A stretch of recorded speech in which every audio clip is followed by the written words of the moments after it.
तो आज मैं आप लोगों को 10th क्लास के इंग्लिश के लिए सपोर्टिंग मटेरियल में से रिपोर्टेड स्पीच एक टॉपिक कवर करवाने वाला हूँ। सपोर्टिंग मटेरियल में पेज नंबर 54। यहाँ पे हमारे पास 10 क्वेश्चंस अनसॉल्व्ड हैं, जिसमें आपका पूरा का पूरा जो ग्रामर है रिपोर्टेड स्पीच से रिलेटेड, उसका पूरा का पूरा समरी एक तरीके से। अगर आप इस 10 क्वेश्चंस को सोल्व कर ले तो आपको ये समझ आ जाएगा क्या क्या चीज़ें हमारे सिलेबस में दी गई है।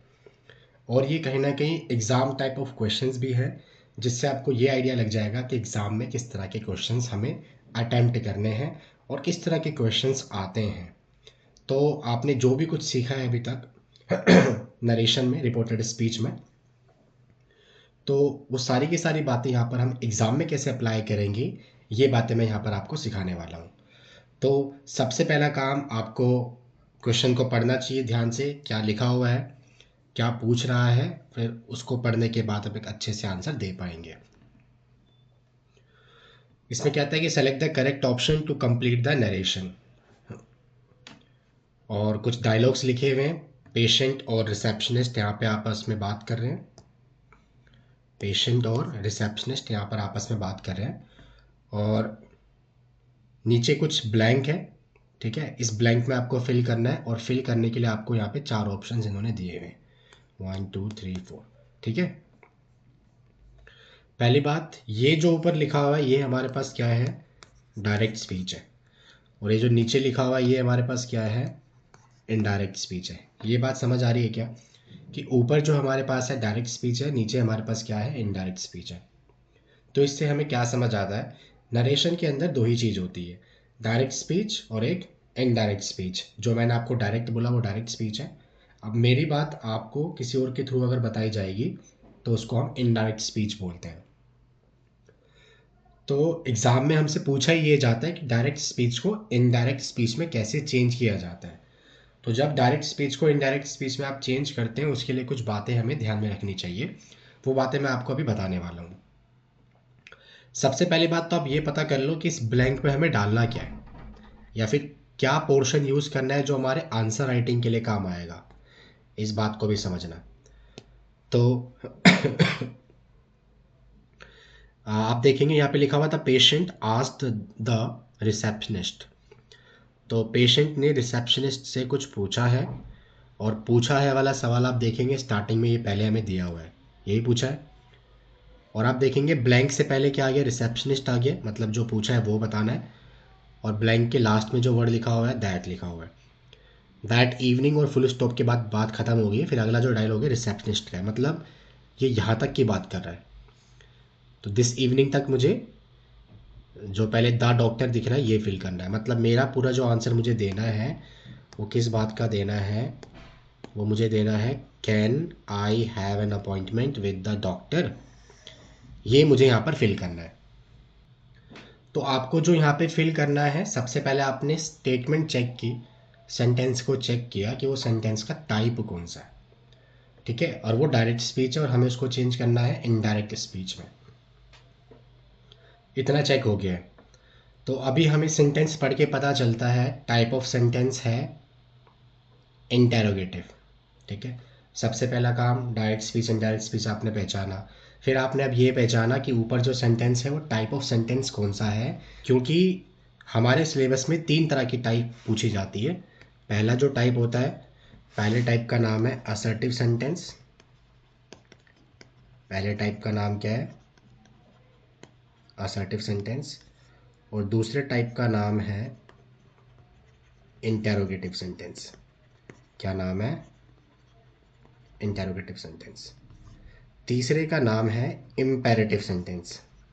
क्या नाम है, इम्पेरेटिव सेंटेंस। तो जो भी आपसे जब वो बोलेगा डायरेक्ट स्पीच को इनडायरेक्ट में चेंज करो, तो ये 3 तरह की सेंटेंस मुझे बार बार दिखाई देते हैं। या तो असर्टिव होगा, या फिर इंटेरोगेटिव होगा, या फिर वो इम्पेरेटिव सेंटेंस होगा। ठीक है जी। तो अब मैंने जो यहाँ पे सेंटेंस देखा था, देख के मुझे पता चलता है कि ये तो असर्टिव है। ठीक है, सॉरी, ये सेंटेंस असर्टिव नहीं, ये इंटेरोगेटिव है। ये मुझे देख के पता चला कि ये इंटेरोगेटिव। आप बोलोगे कैसे पता चलेगा, पहली बात इसमें हेल्पिंग ऑफ स्टार्टिंग में आ जाती है। ठीक है, और लास्ट में आप देख पा रहे हैं क्वेश्चन मार्क का भी आपको साइन यहाँ पे गिवन है, और यहाँ पे हेल्पिंग ऑफ पहले आ गई, मतलब ये पूछा है। तो जब अब ये पूछेगा, तो अब यहाँ पर आपको कुछ बातें और ध्यान रखनी है कि जब भी ये पूछने की बात करेगा तो यहाँ पे दो केस आते हैं। पहला केस ये कि सेंटेंस आपका स्टार्ट होगा हेल्पिंग वर्ब से, और दूसरा केस ये कि सेंटेंस आपका स्टार्ट होगा WH फैमिली वर्ड से, WH फैमिली वर्ड से। तो कहता है कि अगर वो हेल्पिंग वर्ब से स्टार्ट हुआ तो उस केस में आप कंजक्शन जो यूज़ करते हैं, दो यूज़ करते हैं, दो में से एक, या तो इफ़ यूज़ करेंगे या फिर वेदर यूज़ करेंगे। अगर वो WH का केस हुआ तो WH वाले केस में हम इफ़ और वेदर तो नहीं लगाते, बल्कि जो WH है, WH ही हमारा कंजक्शन का काम करता है। और उसके बाद जो हमारे पास सेंटेंस इंटेरोगेटिव बचेगा, हमारे पास जो सेंटेंस इंटेरोगेटिव बचेगा उसको हम क्या कर देंगे, असर्टिव में चेंज कर देंगे। और असर्टिव में चेंज कैसे हो जाएगा, वो यू आर मैड बोल के। फॉर एग्जाम्पल अगर आपने आर यू मैड बोला है तो आप उसको अब किस में चेंज कर देंगे, यू आर मैड में। जब आप पूछते हैं तो हेल्पिंग वर्ब पहले आती है, जब आप आंसर देते हैं तो हेल्पिंग वर्ब बाद में आती है। थोड़ा टाइम लग रहा है कॉन्सेप्ट समझाने में, बट आगे फिर सारे क्वेश्चन हम जल्दी भी कर पाएंगे क्योंकि एक ही बार समझना है आपको। अब ये मेरे पास इंटरोगेटिव का सवाल समझ आ गया, क्योंकि डायरेक्ट में आप क्या लगाओगे, क्वेश्चन मार्क, और इनडायरेक्ट में क्या लगाना पड़ेगा, फिर मुझे फुल स्टॉप लगाना पड़ेगा। ठीक है, यहाँ तक मुझे समझ आ गया। अब उसने बोला था can I have an appointment with the doctor. तो पहली बात, क्या मुझे इफ़ और वेदर यहाँ पे लगाना है नहीं लगाना, क्योंकि उसने रिपोर्टिंग वर्ब यहाँ पे दिखा दी है, आस्क्ड। समझ आ गया कि सवाल ही पूछा है। सवाल पूछने के केस में कंजक्शन जो यूज़ होता है, क्या यूज़ होता है, इफ़ या फिर वेदर। तो पहले सवाल का जवाब हमें मिल चुका है, इफ़ या फिर वेदर तो आएगा आएगा। आप ऑप्शन चेक करो क्या क्या गिवन है। ऑप्शन में इफ़ दो में ही गिवन है, सी में और डी में, का मतलब ये है कि ए ऑप्शन मेरे पास गलत है और बी ऑप्शन मेरे पास गलत है। अभी तक मेरे पास सी और डी ठीक चल रहा है, अब मुझे आगे बढ़ना है। फिर उसने बोला कि आई, आई मतलब पेशेंट था, और उसने यहाँ पे पेशेंट के लिए ही वर्ड यूज़ कर दिया है दोनों में, तो मैं मान के चल रहा हूँ यहाँ पर ही आ जाएगा, इफ़ ही। और आई ही में चेंज कैसे हो गया, क्योंकि पेशेंट ने ये आई जो बात बोली थी अपने लिए बोली थी, वो पेशेंट खुद है, और जब मैं इस बात को बताऊंगा तो मैं ही करके बोलूँगा, मैं आई करके नहीं बोलूँगा। ठीक है, तो मैंने आंसर में क्या लिख दिया, इफ़। आई को किस में चेंज किया, ही। कैन क्यों नहीं लिखा, क्योंकि मुझे सेंटेंस को असर्टिव में चेंज करना है, तो पहले मैं आई को लिखूंगा। और आई को मैंने ही के रूप में क्यों लिखा है वो भी आपको समझ आ गया। अब हैव यूज़ हो रहा है, मतलब कि प्रेजेंट टेंस यूज़ कर रहा है। सॉरी, यहाँ पे कैन दिया हुआ है, कैन को मुझे चेंज करना पड़ेगा ना। तो क्या ये कैन पास्ट फॉर्म में जाना चाहिए, इसका जवाब आपको मिलता है रिपोर्टिंग वर्ब से, आस्क्ड। ठीक है, अब एक बात और सीख लेते हैं कॉन्सेप्ट, कि वो कहता है रिपोर्टिंग वर्ब ना, हमारी जो रिपोर्टिंग वर्ब होती है वो तीन टेंस में ही हो सकती है। कौन कौन सी, एक प्रेजेंट, एक पास्ट और एक फ्यूचर। तो कहता है अगर वो प्रेजेंट टेंस में हुआ तो हम वो टेंस चेंज नहीं करेंगे, मतलब कैन कुड को चेंज नहीं करेंगे। फ्यूचर में हुआ तो भी चेंज नहीं करेंगे, पास्ट में होगा तो चेंज करेंगे। मतलब क्या क्या लिखा हुआ मिल सकता है आपको, जैसे वहाँ पे उसने पीछे आस्क्ड लिखा था, मैं एग्जांपल लेता हूँ से का, तो आपको से लिखा हुआ मिलेगा तो क्या समझना, प्रेजेंट है। अगर आपको सेज लिखा हुआ मिल जाए तो क्या समझना, प्रेजेंट है। और ऐसे आपको अगर सेड लिखा मिल जाए तो क्या समझना, पास्ट है। और अगर आपको फ्यूचर में विल से लिखा मिल जाए तो क्या समझना, ये फ्यूचर है। मतलब अगर वहाँ रिपोर्टिंग वर्ब प्रेजेंट टेंस में हुई, इन फॉर्म्स में हुई, तो टेंस चेंज नहीं होगा, कैन कुड में नहीं जाएगा। अगर टेंस वहाँ पर विल यूज़ करता है तो भी टेंस चेंज नहीं होगा। अगर ये टेंस में सेकंड फॉर्म दिखता है मुझे, तो फिर जाके मुझे वो कैन को कुड में चेंज करना पड़ेगा। सवाल पे वापस आते हैं, कैन लिखा हुआ था सर, मैंने चेक किया कैन कुड में जाएगा नहीं जाएगा, मैंने आस्क्ड को चेक करा, सेकंड फॉर्म आ रहा है मतलब जाएगा। तो कैन किस में चेंज होना चाहिए, कुड में चेंज होना चाहिए। और बाकी का आंसर नहीं भी चेक करोगे तो आपके पास आंसर आ चुका है, सी आपके पास बिल्कुल ठीक आंसर है। और बाकी के शब्दों में कोई चेंज होता भी नहीं है, हैव का हैव रहेगा, an appointment with the doctor, और उसके आगे तो फिर उसने आंसर को खुद लिखा हुआ है। ये आपका पहला आंसर खत्म होता है, जो कि डायरेक्ट से इनडायरेक्ट में चेंज करने के लिए बोल रहा था। और सेंटेंस का टाइप जो उसने हमसे पूछा वो इंटेरोगेटिव का केस पूछा है। पहला सवाल समझ आ चुका है। दूसरे की तरफ बढ़ते हैं। दूसरे में लिखा हुआ है, दो लोग यहाँ पर आपस में बात कर रहे हैं, एक नमिता और Mudit. Have you finalise the deal for the new PC, question mark. या फिर मैं सीधा इसका अगर ब्लैंक वाली बात पढ़ लेता हूँ कि वो क्या पूछ रहा है, वही अगर आंसर बता दूँ तो कम टाइम पे हमारा आंसर ख़त्म हो जाएगा। तो मुदित ने रिप्लाई कर दिया नेगेटिव में, जिसका नमिता रिप्लाई करती है। तो मुदित के रिप्लाई के जो नेगेटिव रिप्लाई है ये वाला, फिर नमिता ने जो रिप्लाई किया ये, मतलब सवाल का जवाब हमें यहाँ से देना है।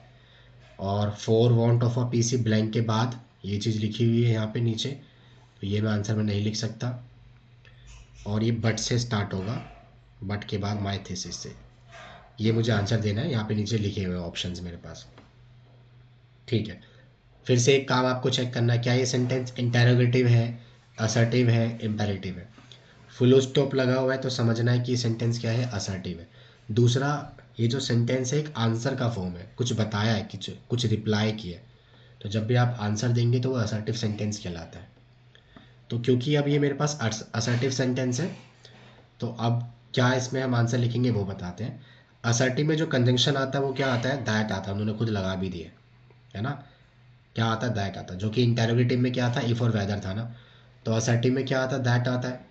अब ये माय थीसिस बोल रहा है, नमिता ने अपने लिए बोला था कि मेरी थीसिस, है ना, मेरी थीसिस। तो नमिता के लिए तो लड़की हुई तो हर थीसिस होना चाहिए, तो ए तो काट ही दो, क्योंकि मैं माय नहीं बोल सकता, माय मतलब तो मेरा हो जाएगा, जबकि नमिता की बात करनी है। तो ये तीन ऑप्शन अभी तक तो ठीक चल रहे हैं हर थीसिस तक। अब उसके बाद मेरे पास यहाँ पर इज़ है।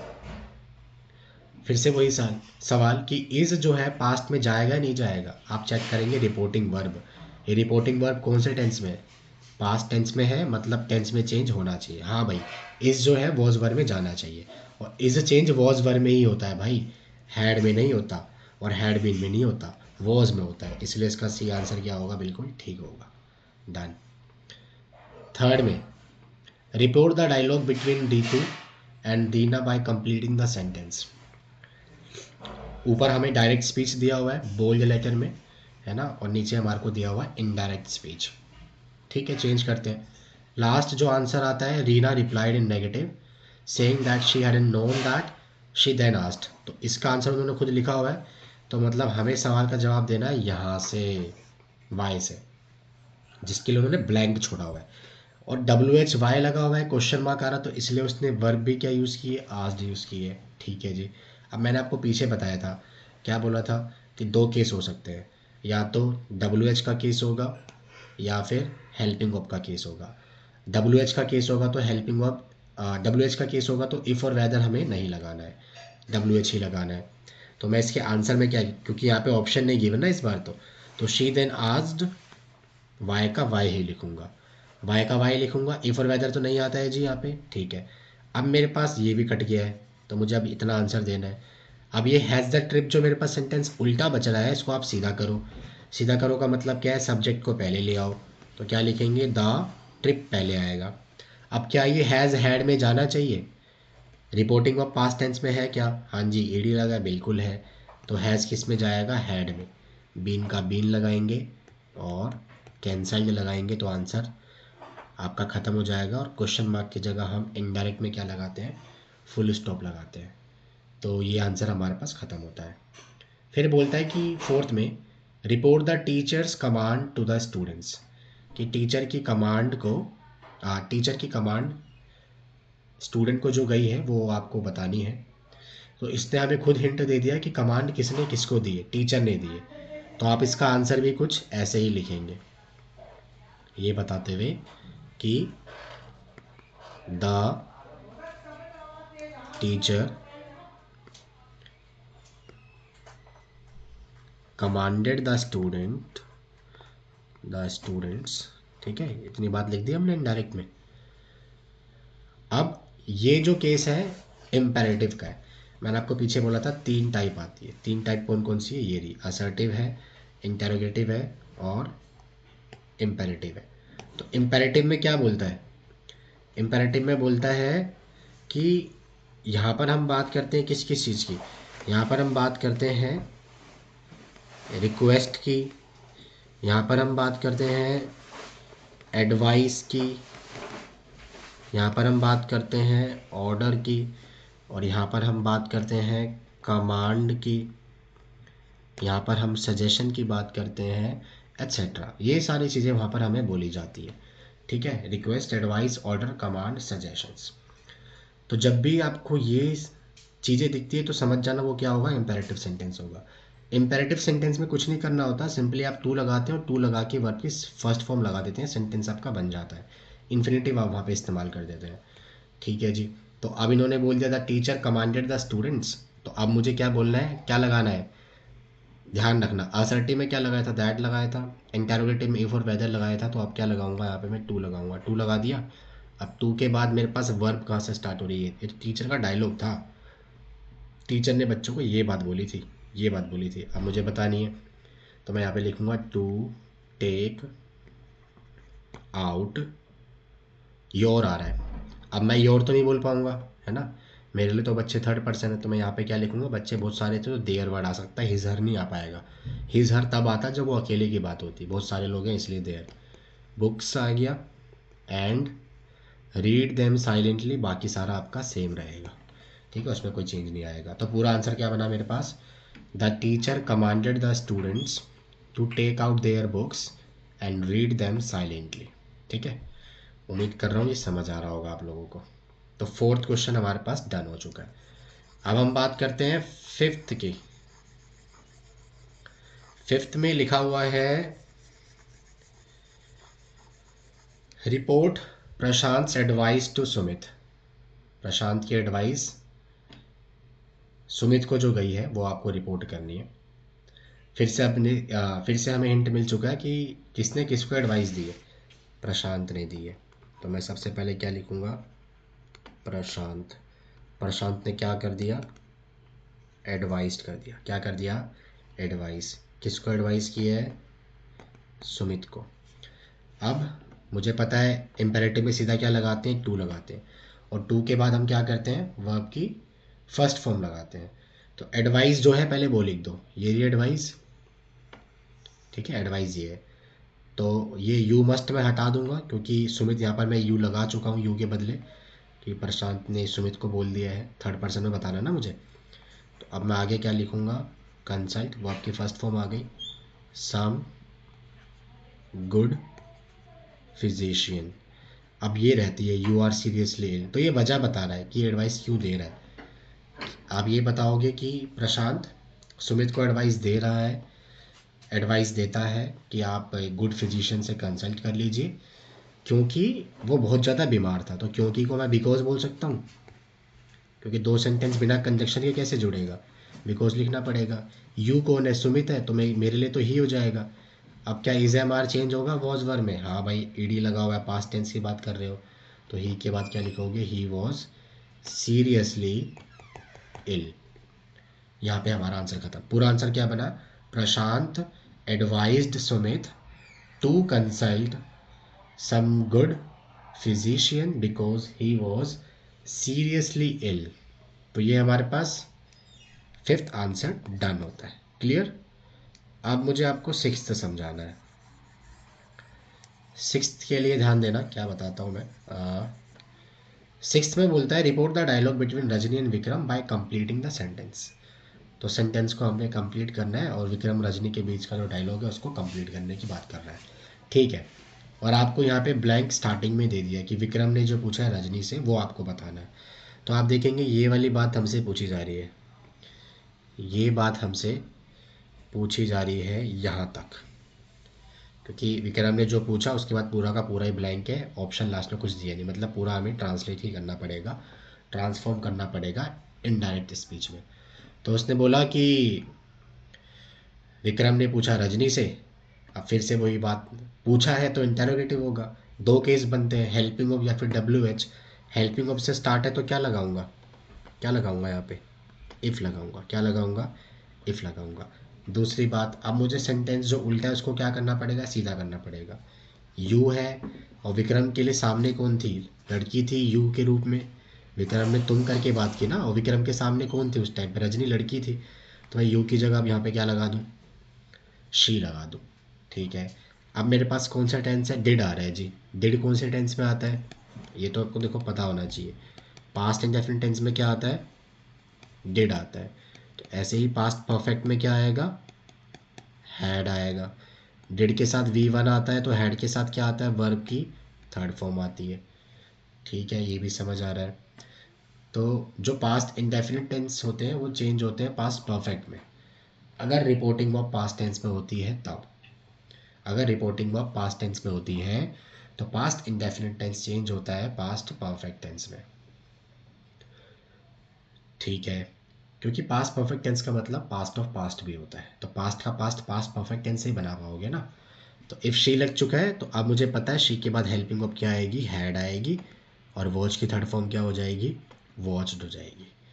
ठीक है, अब मुझे द टॉक शो में कोई चेंज नहीं होगा, प्रोग्राम में सेम का सेम लिखूंगा यहाँ पर एज इट इज़। ठीक है, ऑन द टीवी सेम लिखूंगा एज इट इज़, बस लास्ट वर्ड, क्योंकि कुछ ऐसे वर्ड्स आते हैं रिपोर्टेड स्पीच में जो हमें चेंज करने पड़ जाते हैं, है ना। पास्ट का और पास्ट आपको दिखाना पड़ता है तो उसको आप चेंज करते हैं। जैसे लास्ट चेंज होता है आपका, इसको हम लिखते हैं प्रीवियस में। लास्ट किस में चेंज होता है, प्रीवियस में। और प्रीवियस के बाद क्या लिखोगे आप, वीक लिखोगे। तो पूरा आंसर क्या बना मेरे पास, Vikram asked Rajni if she had watched the talk show programme on the TV previous week. Question mark की जगह क्या लगाओगे आप आंसर लिखते वक्त, फुल स्टॉप लगाओगे और यहाँ पे आपका आंसर खत्म हो जाएगा। 6th question done. ठीक है जी, 7th के लिए आगे बढ़ते हैं। इसमें लिखा हुआ है दो जनों के डायलॉग है, नकुल और गौरव, जो कि हमारे लिए डायरेक्ट स्पीच है, हमें उसको चेंज करना है इनडायरेक्ट स्पीच में। तो हमें आंसर कहाँ से बताना है वो बताना है।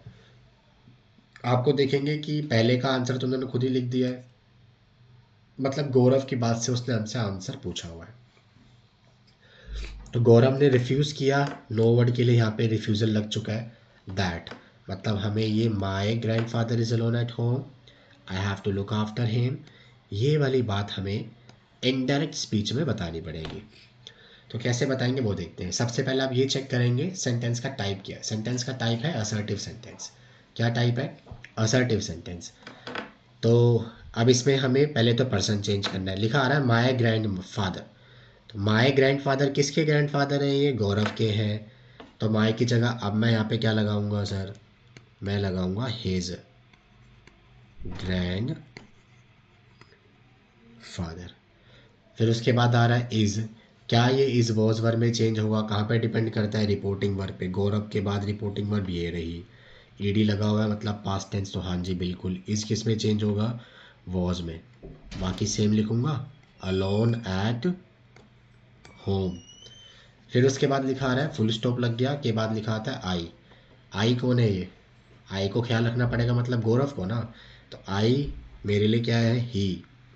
हैव टू किस में चेंज होगा, हैव हैड में चेंज होगा। फिर से वही रिपोर्टिंग ऑफ पास्ट टेंस में, तो बिल्कुल जी हैव चेंज होगा हैड में, हैड का टू लगा दो, हैड के बाद टू है।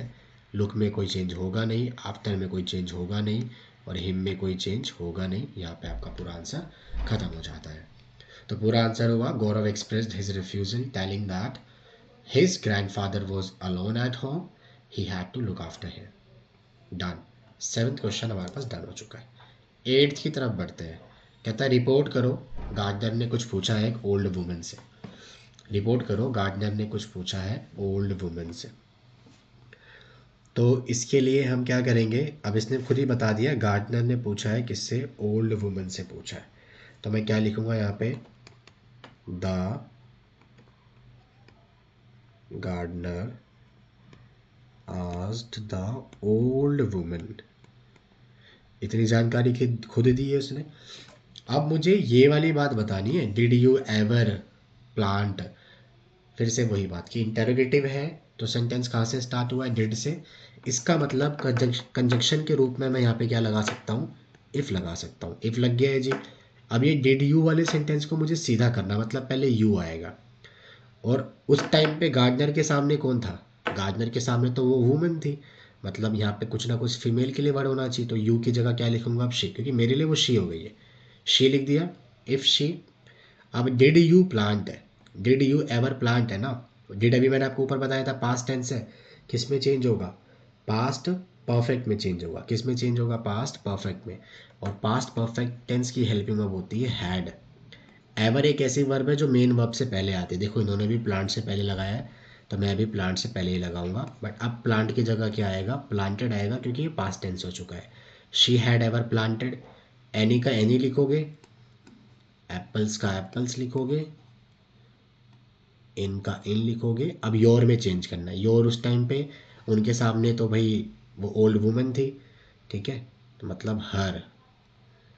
और गार्डन आप यहाँ पे लिखेंगे, क्वेश्चन मार्क की जगह क्या लगाएंगे, फुल स्टॉप।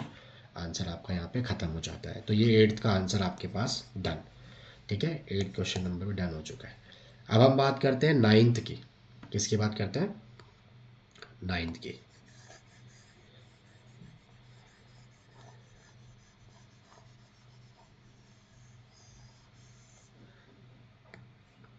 9th में बोलता है, ऊपर हमारे को डायरेक्ट स्पीच दिया हुआ है और नीचे इनडायरेक्ट स्पीच है। तो सीधा हम देखते हैं, fill in the blank, I mean जो ब्लैंक है वही भरने की बात करते हैं। तो पैगी के आंसर के बाद नहीं लिखा हुआ है। अब पैगी का आंसर कहाँ पर आया वो आपको देखना है।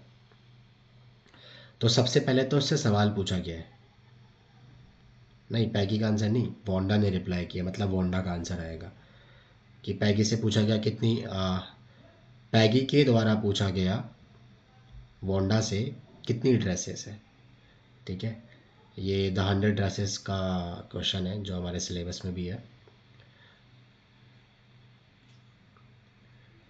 तो वोंडा फिर उसका रिप्लाई करती है, यहाँ पे कहती है कि I have 100 dresses all lined up in my closet.